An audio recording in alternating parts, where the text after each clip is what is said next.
Hello সবাইকে, দিদির জন্মদিনের সেকেন্ড পার্ট নিয়ে চলে এসেছি। খাওয়া দাওয়া করে উঠতেই তো অনেকটা দেরি হয়ে গেছিল, তারপরে একটু রেস্ট নিয়েই বিকালবেলা ডেকোরেশনটা কমপ্লিট করেছি।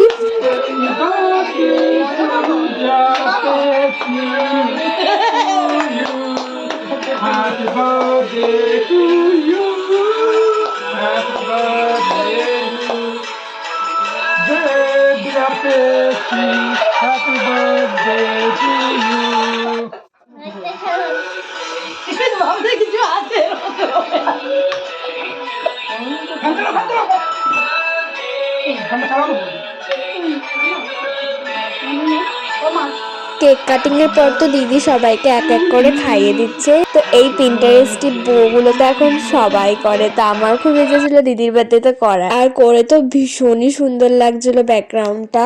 জাস্ট কয়েক মিনিটের মধ্যে বোটা বানিয়েছি, তারপর লাল আর সাদা বেলুন এনেছিলাম, লালটা এনেছিলাম হার্ট বেলুন, আর হোয়াইট, রেড অ্যান্ড হোয়াইটের মধ্যেই থিমটা করেছিলাম।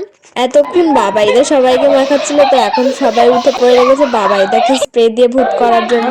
এদিকে তো আদি পাগল হয়ে যাচ্ছে ওকে স্প্রে করে ভূত করার জন্য, কিন্তু ওর হাত দিয়ে প্রেসই হচ্ছিল না ওটা। দিদির জামাটা দিদি বিকালেই কিনে এনেছে, মানে গিফট পেয়েছে, তার সাথে কেকটা পুরোই ম্যাচ হয়ে গেছিল হঠাৎ করে। এরপর বার্থডেটা শেষ করলাম আমার আর মায়ের একটা ছোট্ট উপহার দিয়ে।